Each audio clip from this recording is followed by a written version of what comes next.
اللہ تعالیٰ میری زبان پہ کلمۃ الحق جاری فرمائے۔ ابن منظور نے لسان العرب کے اندر وسیلے کی تعریف یہ کی ہے، الوسیلۃ فی الاصل ما یتوسل بہ الی الشیء ویتقرب بہ الیہ، جس چیز کے ذریعے سے کسی کا قرب حاصل کیا جائے اس شے کو وسیلہ کہتے ہیں۔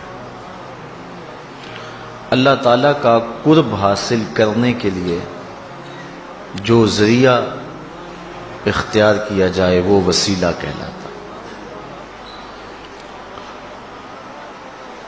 اب یہاں وسیلے سے مراد کیا ہے؟ بعض نے کہا کہ وسیلے سے مراد نفس ایمان ہے، لیکن یہ بات درست اس لیے نہیں۔ یا ایھا الذین آمنوا، اہل ایمان کو کہا گیا ہے کہ وسیلہ ڈھونڈے۔ بعض نے کہا یہاں وسیلے سے مراد اعمال صالحہ ہیں۔ یا ایھا الذین آمنوا اتقوا اللہ، اے ایمان والو اللہ سے ڈر جاؤ، اور تقوی اعمال صالحہ سے ہی نصیب ہوگا۔ اور واو کے عطف کے ساتھ ہے وابتغوا الیہ الوسیلہ، تو پھر یہاں وسیلے سے مراد کچھ اور ہے۔ حضرت شاہ ولی اللہ محدث دہلوی علیہ رحمہ القول الجمیل کے اندر ارشاد فرماتے ہیں، اس سے مراد بیعت مرشد ہے، بزرگوں کا وسیلہ جس کے ذریعے خدا کا قرب حاصل کیا جاتا ہے۔ کسی نے کہا کہ یہاں وسیلے سے مراد اللہ تعالیٰ کی ذات ہے، لیکن اللہ کی ذات وسیلہ نہیں ہے، اللہ کی ذات مقصود ہے۔ وسیلہ وہ ہوتا ہے جس کے ذریعے سے اس مقصود کو حاصل کیا جائے۔ تو اللہ تعالیٰ جل شانہ کا قرب حاصل کرنے کے لیے وسیلہ ذوات کا بھی ہو سکتا ہے، اعمال کا بھی ہو سکتا ہے، نفس ایمان بھی وسیلہ ہے۔ بعض لوگ وسیلے کا مطلق انکار کر دیتے ہیں، بالکل وسیلہ ہوتا ہی نہیں، اس میں وہ نا آشنائی یا ضد یا ہٹ درمی کی وجہ سے ایسا کرتے ہیں۔ وسیلہ اعمال کا ہو سکتا ہے، اس میں پوری امت میں کہیں کوئی اختلاف نہیں پایا جاتا، یہ بات ذہن میں رکھیں۔ اعمال صالحہ کے وسیلے سے اللہ کا قرب حاصل کیا جائے، اس میں امت کے اندر کوئی اختلاف نہیں ہے۔ ذوات کا وسیلہ کہ کسی شخص کے وسیلے سے اللہ کے حضور دعا مانگی جائے، اس کے حضور عرض کیا جائے، وہ شخص نبی بھی ہو سکتا ہے، غیر نبی بھی ہو سکتا ہے، ولی بھی ہو سکتا ہے، تو اس کے بارے میں اختلاف پیدا ہوا۔ سب سے پہلا شخص جس نے اختلاف کیا، امام نبہانی علیہ رحمہ فرماتے ہیں، اول من انکر التوسل والاستغاثہ والنداء هو ابن تیمیہ، پہلا شخص جس نے وسیلے کا، توسل کا، استغاثہ کا اور ندا کا انکار کیا وہ ابن تیمیہ ہے۔ اس سے قبل امت میں اس عنوان سے کوئی اختلاف موجود نہیں تھا۔ جس طرح کہ شاہ عبدالحق محدث دہلوی فرماتے ہیں مدارج النبوہ کے تتمہ کے اندر کہ اللہ کا شکر ہے کہ بہت سارے معاملات میں اختلاف ہے امت میں، لیکن حضور کی حیات طیبہ کے بارے میں کم از کم میرے دور تک تو کوئی اختلاف نہیں ہے۔ یہ آج سے 300 سال قبل یہ بات، 300-400 سال قبل یہ بات کہہ رہے ہیں حضرت شاہ عبدالحق محدث دہلوی علیہ رحمہ۔ تو معلوم ہوا آج امت کے اندر یہ بھی اختلاف ہے، تو یہ شیخ کے بعد پیدا ہوا ہے۔ شیخ سے قبل باقی جتنی بھی صدیاں گزری ہیں، حضور کی حیات طیبہ کے بارے میں امت میں کوئی اختلاف نہیں ہے۔ سارے یہی کہتے تھے تو زندہ ہے واللہ، تو زندہ ہے واللہ، میرے چشم عالم سے چھپ جائے۔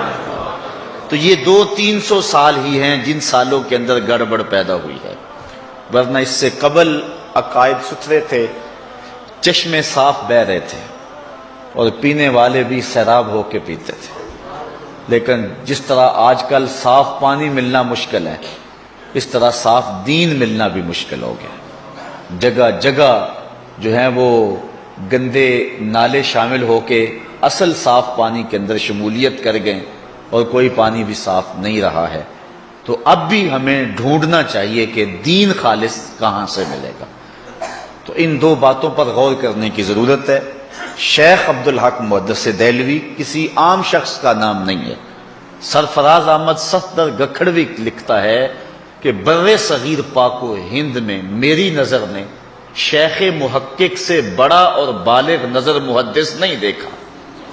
وہ سب سے بڑا اور بالغ نظر محدث شیخ عبدالحق محدث دہلوی علیہ رحمہ فرما رہے ہیں کہ اللہ کا شکر ہے بڑے موضوعات پہ اختلاف ہوا لیکن حضور کی حیات طیبہ میں اختلاف تو نہیں ہے۔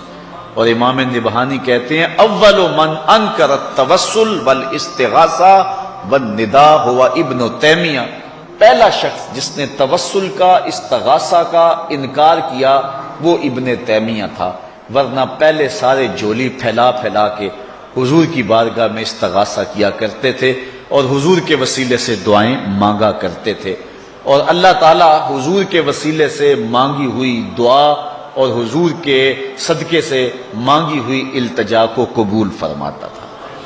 اور یہ صرف حضور کے آنے کے بعد ہی نہیں، حضور کے آنے سے قبل بھی حضور کے وسیلے سے دعائیں مانگی جاتی تھی۔ قرآن مجید اٹھائیں، اللہ تعالیٰ ارشاد فرماتا ہے وَقَانُوا مِن قَبْلُ يَسْتَفْتِحُونَ عَلَى الَّذِينَ كَفَرُوا فَلَمَّا جَاءَهُم مَّا عَرَفُوا كَفَرُوا بِهِ فَلَعنَةُ اللَّهِ عَلَى الْكَافِرِينَ۔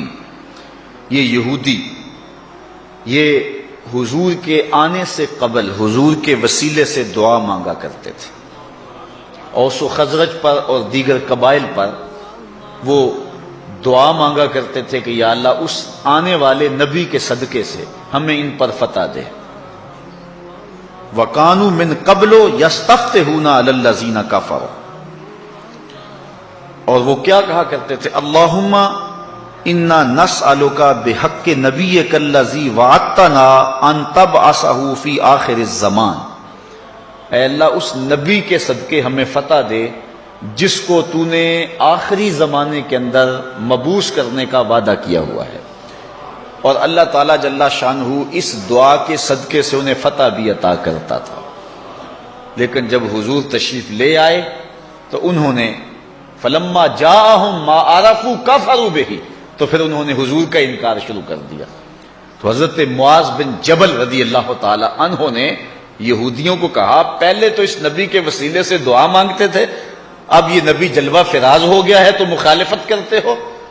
تو حضور علیہ السلام کے صدقے سے وہ دعائیں مانگا کرتے تھے، حضور کے وسیلے سے وہ دعائیں مانگا کرتے تھے۔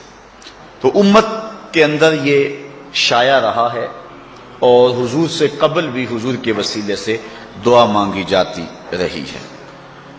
آقا کریم علیہ السلام کی نبوت کے اعلان سے قبل بھی حضور کے صدقے سے دعائیں مانگی جاتی۔ حضور کی عمر ہے 9 سال اور بارش نہیں ہو رہی۔ حضور کے چچا جناب ابو طالب کے پاس لوگ آئے کہ بارش نہیں ہو رہی، کچھ کیجئے۔ کہا بھی کچھ کرتا ہوں۔ حضور کو اٹھایا، کعبۃ اللہ کی دیوار کے ساتھ حضور کی ٹیک لگائی اور کعبہ کی طرف رخ کر کے کہا مالک میں اس گوری رنگت والے بھتیجے کے صدقے سے تیری بارگاہ میں بارش کی دعا مانگتا ہوں۔ تو راوی کہتا ہے چھم چھم می برسنے لگا۔ تو پھر چونکہ وہ قادر الکلام شاعر بھی تھے، انہوں نے پھر حضور کی شان میں ایک قصیدہ لکھا۔ اس قصیدے کا ایک شعر سنیے، وَأَبْيَضُ يُسْتَسْقَى الْغَمَامُ بِوَجْهِهِ، یہ میرا گوری رنگت والا بھتیجا۔ یہ ابیض کا جو لفظ ہے نا حضور کے لیے استعمال کیا انہوں نے، یہ اصل حضرت عبد المطلب رضی اللہ تعالیٰ عنہ یہ لفظ استعمال کیا کرتے تھے۔ دادا اپنے پوترے کا کوئی عرفی نام رکھ لیتا ہے نا، نام عبداللہ ہے لاڈ سے چاند کہہ دیا، نام عبد الرحمن ہے، لاڈ سے مٹھو کہہ دیا، تو حضور کا عرفی نام حضور کے دادا محترم نے رکھا ہوا تھا، اور وہ کیا تھا؟ ابید۔ ابید کا معنی چٹے رنگ والا، گورے رنگ والا، اور حضور کا رنگ سفید تھا۔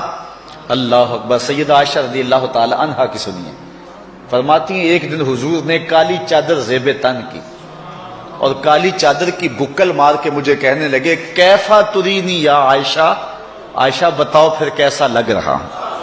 آج حسن خود ہی ناز میں آ گیا نا، حسن خود ہی ناز میں آ گیا۔